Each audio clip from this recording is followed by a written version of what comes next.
Dambidollootti ni hidhamuu jalqabe yeroo jalqabaatti. Dambidollootti kan na hidhe eenyudha yoo jenne OPDO.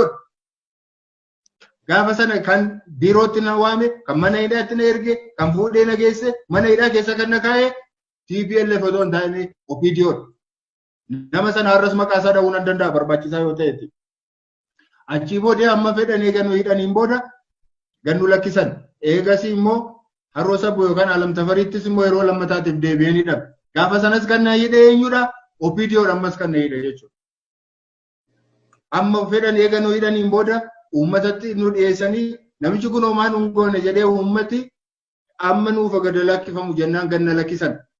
Guyyaa tokko immoo lama na bulchanii amma immoo deebisanii achii fuudhaniitu lafa namni hin agarre laga ceesisanii kaampii waraanaa keessatti immoo deebisanii na hidhan.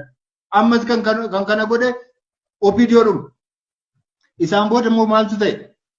Eegan Adaamaa eegatiin gara Adaamaatti jijjiiramaan eegan dhufee booda immoo Adaamaadhaa barattoonni maaliif teessoon caffee Oromiyaa maaliifiti Finfinneeti gara Adaamaatti maaliif jijjiiramaa jedhanii barattoonni kolleejjii keenya baratan fincila tokko yeroo isaan kaasan nuunnu qoratanii isintu kana goosisa jedhanii kolleejjii sanaatti nama 19 nu ari'an. Gaafa sana kan nu qorate OPDO Oromoodha. Kan achii nu ari'e diiniin xalaa nu kennee nu ari'e Oromoodha. Ari'amuu qofa moo miti? Eessallee deemnee akka nu hojii hin arganneetiif kan xalaa barreesse Oromoodha. OPDO. Eega dhannee iddoo biraan rakkannee dandhee hojii eega arganneen booda ji'a 2-3 eega hojjenneen booda mindaan keenya utuu nuun kaffalamin akka hojiirraa akka isaan nu ari'an kan nu taasise OPDO. Kana tokkoon isaanii namoota lubbuudhaan jiranidha. Maqaa dha'uun hin danda'amu. Ammoonaa nama guddaa fakkaatanii kan Oromoof dubbatan fakkaatanii sabboonaa fakkaatanii nama biyyaaf dubbatu fakkaatanii aangoo qabatanii har'allee namoota aangoo irra jiranidha jechuudha. Isaan booda yeroo lammataatiif yeroo ni hidhamu, yeroo jalqabaatiif yeroo ni hidhamu, kan dhufee mana koo kan itti agarsiise, kan dhufee na fuudhe OPDOdha ammas Oromoodha jechuudha. Anaan eega na hidhaniin booda immoo ijoolleen koo akka isaan rakkataniif, akka isaan nyaatanii hin bulleef, akka isaan hiyyoomaniif jecha kan haadha manaa koo hojii irraatii kan ari'e OPDOdha. Har'as jiru lubbuudhaan jiru jarreen kun. Har'a nama fakkaatanii, dhugaa fakkaatanii, nama sabaaf haasa'u fakkaatanii yeroo isaan deebisanii nama immoo nama qulqulluu fuudhanii yeroo isaan diina gochuu yeroo isaan yaadanii baay'ee namatti dhaga'ama. Eega hidhamneen booda ishee haadha manaa kootis eega hojii irraatii ari'aniin booda deebi'ee gaafan hojiitti immoo gaafan deebi'u yeroo lammataaf ammas kan na hiisisu OPDO. Kun hundumtuu tokkoon kan taa'edha jechuudha. Kanaatiif jarri kun har'a homaanan goonee kan isaan ajaju dhuguma yeroo sana wayyaanee ajajamuu isaanii sirriidha jedhee yaadu. Akka har'a deebisanii Oromootti morman, Oromootti falman kan gaafa sana wayyaanee jala dhaabbachuu maaliif danda'an? Maaliif dadhaban?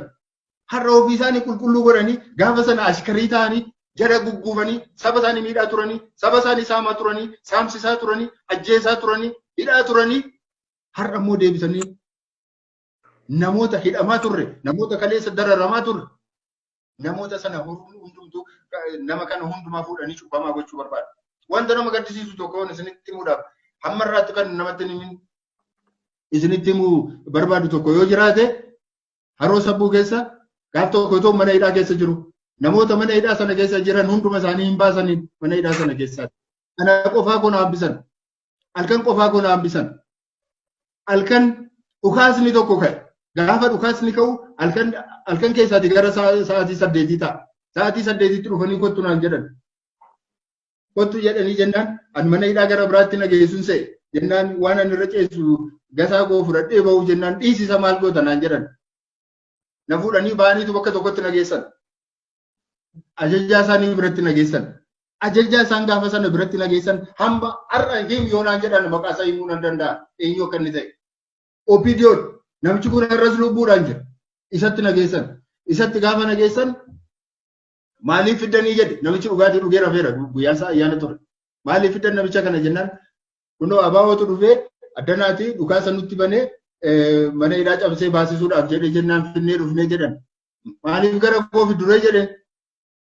Situ ajajatti kenna kaa eessatti akka geessinu nutti mii maal akka goonu nutti mii jedhan. Jennaan maal jedha? Anaan maal gaafa ture jedheen achi kun achi gadi baaftanii akka gootan hin gootaniidhaan jedheen. Maal jetteedhaan ammas achi gadi baasaatii akka beektan godhaa jedheen. Jennaan na fuudhanii ba'an.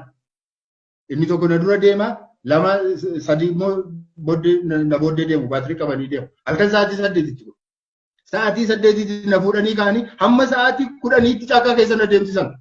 Caakkaa tokko keessa na deemsisanii dhaqanii taa'ii naan jedhan. Jilbeenfadhu naan jedhan. Caakkaa keessa jechuudha. Kana waraanni inni kana godhu OPDOdha. Inni ajajeessu OPDOdha. Har'a nama lubbuudhaan jiru jechuudha.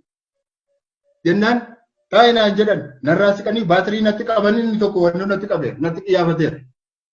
Booddee achi keessaatii inni tokko baheetu sila warri achi keessa duraan wayi tokko sakattaa wayiif warri ba'an duraan dhukaasi waan tureef dhukaasa sanaaf jecha maal dhukaasi sun maalirraa akka madde maal akka ka'e isa adda baasuudhaaf namoota ba'antu jiru. Isaan ba'anii maal gochaa jirta jedhanii gaafatan. Jennaan jaalabalutu tarkaanfii fudhadhu nuun jennaan finnee dhufne jedhan. Tarkaanfii maalii jedhee gaafateen? Maal hin beekan nuyi itti geessinee jennaan achitti gadi baasaatii dhimma itti godhaa nuun jedhee jedhan. Jennaan maaliif akkas gootu jennaan abaa'ootu dhufee baasuudhaaf jedhee jennaan sababii kanaaf kana goonaa jennaan. Abaa'oo maaliitu baasa? Namichi dhukaasni itti baname qotee bulaadha. Karaa mana hidhaa kana tunni darbaa jiru halkan tunni darbaa jiru dhaabbadhu jennaan dhaabbachuu dide. Dhaabbachuu dide sodaatee yeroo akkas fiiguu isatti dhukaasan achi keessaa bahee fiigeetti dhukaasan. Dhukaasni suni gaafa sana ayyaana ture taaddisoo jedhu isaanii taaddisoo isaanii irra ture hundumtuu machaa'eera hundumtuu dhukaasa gallakkise jechuudha. Sababii kanarraan kan ka'e namicha sana qotee bulaa sana qabataniiru isaan. Booddee lakkii namicha qotee bulaa sana nuti qabanneerra. Namicha dhukaasni irratti baname nuti qabanneerra nama nagaan ajjeesinaa jedhanii. Jennaan halkanii na fuudhanii kaanii sa'aatii 3 eegana naannessanii booda sa'aatii 11tti fidanii deebisanii mana hidhaatti na galchan. Kana hundumaa kan gochaa ture. Nan dararre jechuun nan dawwa. OPDO'n nan dararre jechuun nan dawwa. Yookaanis wayyaaneen nan dararru jechuun nan dawwa. Sirna isaati kanan gaafatu. Sirna kana hunduma haa ta'u inni itti dhiifne mana hidhaa keessatti maal akka ta'aa turre mana hidhaa keessatti mana kutaa tokko keessatti mana dukkanaa keessatti halkaniif guyyaan isaa hin beekamne keessatti sa'aatiin isaa ajaan isaa nama hin ciibsine keessatti yeroo meeqa akka hidhame natu beeku. Kana hunduma dararaan narra hin geenye jechuu hin danda'u. Garuu wanti darbeera. Kan hundumaa keessa akka waan cubbuu hin qabneetti cubbamoonni harki isaanii dhiigaan guutu akkamitti waa'ee namaa haasa'uu danda'u? Mooraalii maaliin nama dura dhaabbatanii waa'ee Oromummaa haasa'uu danda'u? Kaleessa Oromoo ajjeesaa turanii har'a utoo ajjeesaa